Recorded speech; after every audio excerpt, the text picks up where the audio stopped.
আসসালামু আলাইকুম বন্ধুরা, সবাই কেমন আছেন? আশা করি প্রত্যেকে ভালো আছেন। আপনারা ভিডিওর টাইটেল ও থাম্বনেল দেখে বুঝে গেছেন ভিডিওটি কোন বিষয়তে চলছে। বন্ধুরা, আমাদের অনেকেরই বর্তমান ইসলামী ব্যাংকে অ্যাকাউন্ট রয়েছে। তো আজকে আমি দেখিয়ে দেবো খুব সহজে ইসলামী ব্যাংক থেকে আপনারা অন্য যে কোনো ব্যাংকে কীভাবে টাকা ট্রান্সফার করবেন।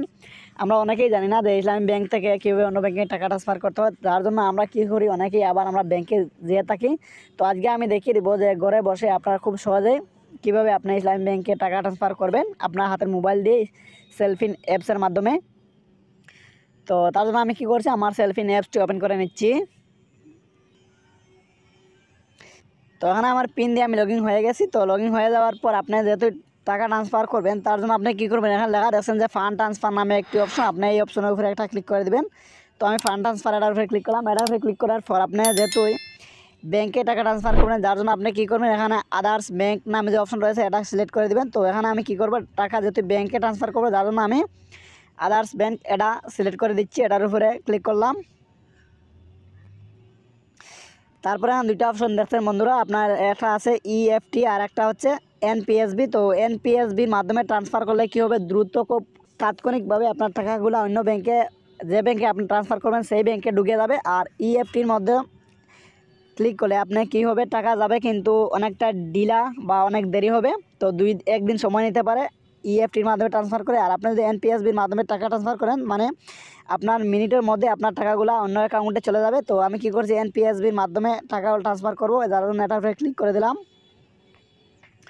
এটার উপরে ক্লিক করার পর আপনি উপর দিকে দেখতে পাচ্ছেন বন্ধুরা, এখন আমার সিলেক্ট করা সেলফিন। তো আপনার যেহেতু আমি অ্যাকাউন্ট থেকে টাকা ট্রান্সফার করবো আমার ইসলামী ব্যাংকের অ্যাকাউন্ট থেকে, যার জন্য আমি কী করছি, এখানে ওই পাশে দেখছেন অ্যাকাউন্ট নামে অপশন, এটার উপরে একটা ক্লিক করে দিচ্ছি।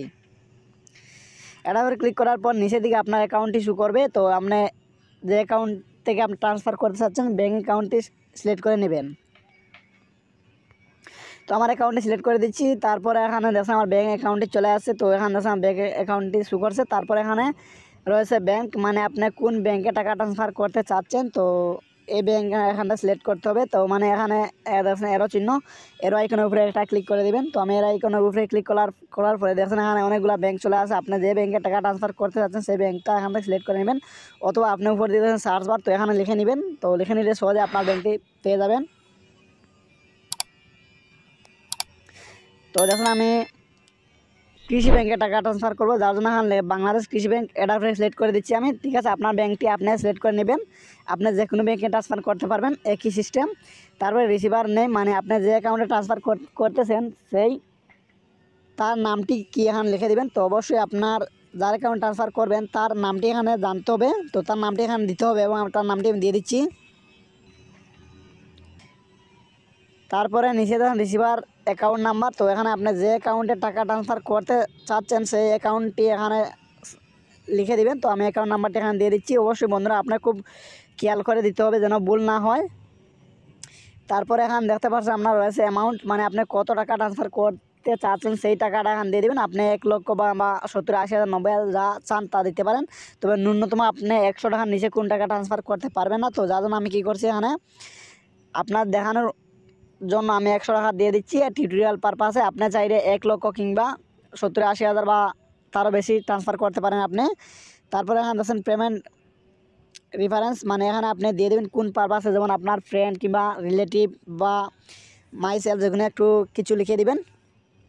ঠিক আছে, অথবা বিজনেস পারপাস, যে পারপাসে আপনি টাকা ট্রান্সফার করছেন সেই পারপাসটা এখানে লিখে দিবেন সংক্ষিপ্তভাবে। যেমন ন্যূনতম 5টা লেটারের মধ্যে লিখতে হবে, ন্যূনতম 5টা লেটারের নিচে হলে আপনি ট্রান্সফার করতে পারবেন না। তো এখানে আমি লিখে দিলাম মাই সেলফ। ঠিক আছে, তারপরে নিচে দেখছেন সেলফিন 6 ডিজিট পিন, মানে সেলফিনের যে 6টা সংখ্যার পিন রয়েছে সেই পিনটি আপনি দিয়ে দেবেন। এখানে আমার পিন দিয়ে আমি সাবমিটের উপরে ক্লিক করে দেবো। তো এখন আমি দেখছেন আপনার সব কিছু দিয়ে দিচ্ছি। তো এখন যদি আমি সাবমিটের উপর ক্লিক করি, তো সাবমিটের উপর ক্লিক করার সাথে সাথে আমার এই অ্যাকাউন্টে টাকা রকেটের গতিতে চলে যাবে বাধাহীনভাবে। এখন আপনারা সব কিছু দেখে নেবেন, দেখে নিয়ে আপনি কী করুন, সাবমিটের উপরে একটা ক্লিক করে দেবেন আপনার এখানে পিন দিয়ে। তো সাবমিটের উপর ক্লিক করার সাথে সাথেই আপনার টাকাগুলো কাঙ্ক্ষিত অ্যাকাউন্টে চলে যাবে। তো এখানে আমি আর সাবমিটের উপর ক্লিক করছি না বন্ধুরা, সাবমিটের উপর ক্লিক করার সাথে সাথে আমার টাকাগুলো চলে যাবে। তো আপনারা দেখিয়ে দিলাম, এভাবে আপনার টাকাগুলো আপনি অন্য অ্যাকাউন্টে ট্রান্সফার করতে পারবেন। তো আজকের ভিডিওটি এ পর্যন্ত। ভিডিও ভালো লাগলে চ্যানেল সাবস্ক্রাইব করে পাশে থাকবেন এবং কমেন্ট করে জানাবেন আপনাদের কোন ধরনের ভিডিওর প্রয়োজন। ধন্যবাদ সবাইকে।